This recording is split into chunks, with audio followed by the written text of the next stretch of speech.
Tout d'abord, bonne année à tous. C'est toujours pour moi un plaisir que de revenir dans la Sarthe, puisque je me souviens que le tout premier meeting que j'ai fait comme candidat à la campagne européenne, c'était dans la Sarthe, c'était près de Sablé. Et ensuite, je suis revenu à plusieurs reprises, du temps de Jean-François Legras, et puis ensuite, avec toi, mon cher Pascal, on a déjà notamment dégusté ensemble une galette des rois, et il y a 2 ans, si je me souviens bien, non loin d'ici.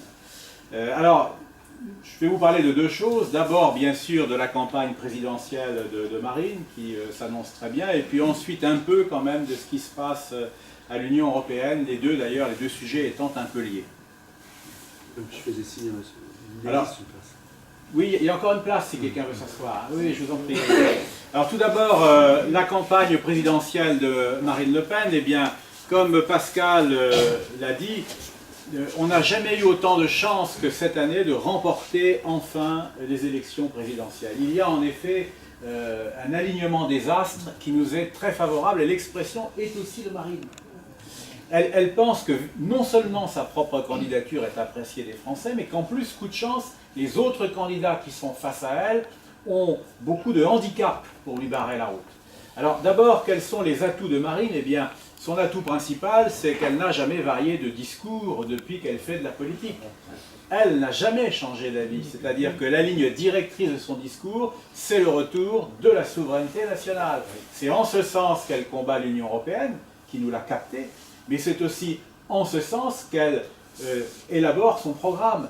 Si vous prenez un exemple qui vient d'être révélé par les médias, eh bien en matière énergétique, par exemple, elle explique qu'on ne peut pas renoncer à l'heure actuelle à l'énergie nucléaire parce qu'on n'a pas de solution alternative pour l'instant.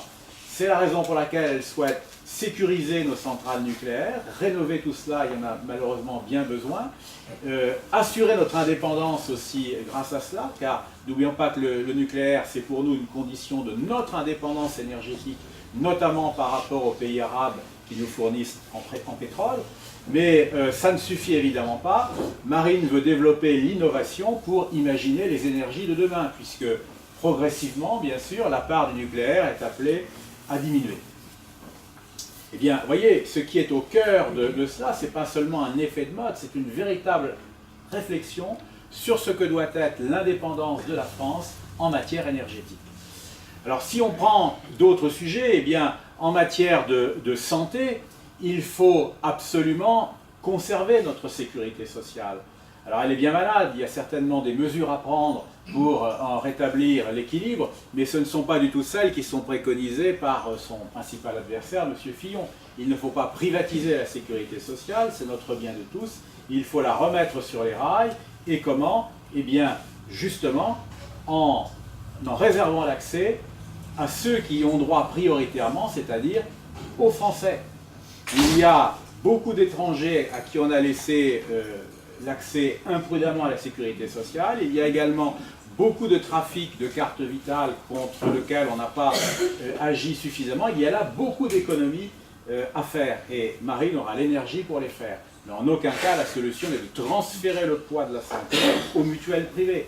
Parce qu'on sait très bien que si on fait cela, les Français les plus modestes, et je m'inclus dans le lot d'ailleurs, ne pourront pas se payer des mutuelles qui permettront de couvrir tous les risques santé. Déjà, on est déjà un peu engagé dans cette voie-là à l'heure actuelle, il faut bien le dire. Donc il faut absolument arrêter. Donc en matière de santé, elle est en train de diffuser un tract que vous avez peut-être déjà vu, qui est très bien fait.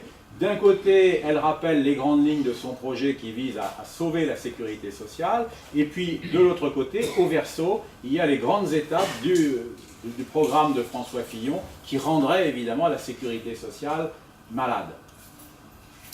Bien évidemment, en dehors de ces sujets-là, qui sont des sujets qu'on n'avait peut-être pas l'habitude d'entendre suffisamment au Front National, sujet énergétique, sujet de sécurité sociale, il y a des thèmes plus classiques sur lesquels nous sommes maintenant incontestablement les mieux vus par l'opinion publique. Je pense évidemment à la sécurité. En matière de sécurité, Marine Le Pen veut rétablir le contrôle aux frontières pour empêcher un certain nombre de terroristes et tout simplement de délinquants d'entrer trop facilement. Elle veut également renforcer notre potentiel de policiers, de gendarmes et de douaniers pour assurer l'ordre dans la rue, puisqu'à un moment donné, il faut quand même bien du personnel pour assurer l'ordre. Et là encore, elle se singularise par rapport au programme de François Fillon, qui par contraste veut supprimer 500 000 postes de fonctionnaires. Mais ces fonctionnaires, n'oublions pas qu'ils sont aussi des gendarmes, ils sont aussi des policiers, et ils sont aussi des militaires. Car le prix de notre indépendance, c'est aussi d'avoir une armée suffisamment puissante. Car n'oublions pas que le rôle de l'armée aujourd'hui, ce n'est pas simplement de nous défendre en cas d'agression, c'est de représenter la France à l'extérieur. Et c'est nécessaire, car vous savez bien que le terrorisme a ses racines dans des pays étrangers, en Irak, en Afghanistan, en Libye, en Syrie, au Mali, et j'en passe. Et qu'il est nécessaire à chaque fois que les populations concernées en ont besoin, eh bien d'y aller, non pas seulement pour aider ces populations à se débarrasser des groupes terroristes, mais aussi pour notre intérêt. Parce qu'au-delà de cela, il s'agit de nous protéger nous-mêmes. Et c'est la raison pour laquelle on a l'habitude de dire au Front National que l'une des seules rares bonnes mesures prises par le président Hollande pendant son mandat, on peut le dire puisqu'il n'est pas candidat à sa réélection, c'est l'intervention de la France au Mali. Il fallait le faire, car si vous vous souvenez de ce qui se passait à l'époque, il y a quelques années, eh bien, un groupe terroriste s'était emparé de toute la moitié nord du Mali et promettait de s'emparer de la totalité. Si l'armée française n'était pas intervenue, à l'heure qu'il est, le Mali serait un État complètement possédé par les terroristes, qui en auraient fait une base arrière supplémentaire pour organiser les actions terroristes en France. Donc vous voyez, ça prouve bien qu'il y a une nécessité de reprendre les choses en main. Il faut une armée forte, il faut une sécurité forte pour assurer notre sécurité à tous les niveaux. Et puis bien sûr, il y a un autre thème sur lequel Marine est incontestablement la plus crédible, c'est le thème de la lutte contre l'immigration clandestine. En matière d'immigration, il ne faut pas se voiler la face. On ne pourra rien faire de sérieux tant que l'accord de Schengen sera en vigueur. Et c'est la seule des candidates à dire très clairement qu'il faut absolument que nous sortions de cet espace Schengen. Il faut dénoncer l'accord de Schengen. Alors moi, je suis bien placé pour vous en parler parce que les eurocrates sont très inquiets quand même de voir la contestation de Schengen par toutes les opinions publiques.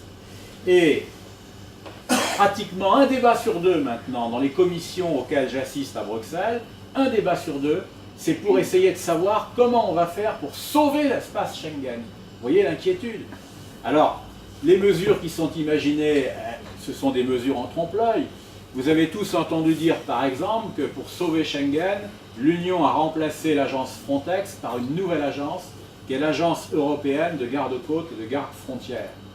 Alors, en réalité, c'est le même organisme qui a changé de nom, avec quelques moyens supplémentaires. Mais la preuve que c'est le même organisme, c'est que le directeur est le même homme. On n'a même pas changé le directeur.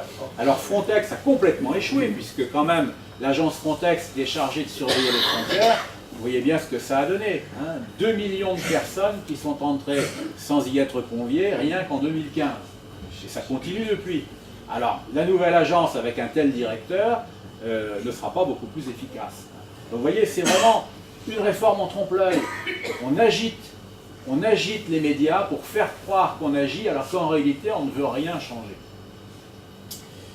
Autre exemple, l'Union européenne a voulu concocter, et là elle n'y arrive pas d'ailleurs, une liste de pays sûrs, c'est-à-dire une liste de pays vers lesquels on va pouvoir refouler les étrangers dont on ne veut pas. Alors évidemment avec un tel système, plus la liste est longue, plus le système sera efficace. Or, les eurocrates, une fois qu'ils ont dit on va faire une liste, ont commencé par rayer tous les pays, parce que d'après eux, aucun pays n'est suffisamment sûr pour qu'on y renvoie les étrangers, et ils sont en train de se battre pour savoir si on va mettre 8 ou 9 pays dans cette liste. Et on voit bien que du coup, ça ne sera pas du tout efficace, parce qu'il y a déjà les grands pays européens qui ont leur propre liste. Et les listes nationales sont beaucoup plus longues que ça. La France a une liste de 16 pays sûrs. Le Royaume-Uni a une liste de 26 pays sûrs. Donc si on remplace demain ces listes nationales, parce que c'est ça le projet, si on remplace demain ces listes nationales par la liste européenne de 8 ou 9 pays, ça veut dire qu'on aura encore 2 fois plus de mal qu'aujourd'hui à refouler les migrants clandestins. Donc vous voyez, l'Union européenne, elle s'agite, elle fait croire qu'elle agit. En réalité, tout ce qu'elle fait est foncièrement inefficace. Alors pourquoi? Pourquoi un tel contraste entre ce que nous préconisons, c'est-à-dire l'abandon de Schengen, le rétablissement du contrôle aux frontières nationales, et l'Union européenne? Eh bien, mes chers amis, et nous en avons la preuve maintenant, parce que l'Union européenne, c'est un système qui est devenu fou et qui veut cette immigration. Et c'est pour ça qu'il la combat avec autant d'inefficacité. Parce qu'à un moment donné, il faut se poser la question, et moi je me la suis posée. En faisant preuve d'une telle inefficacité, des millions de gens qui entrent quand même, est-ce que ça signifie que l'Union est inefficace à ce point, avec tous les fonctionnaires, tous les moyens, tous les millions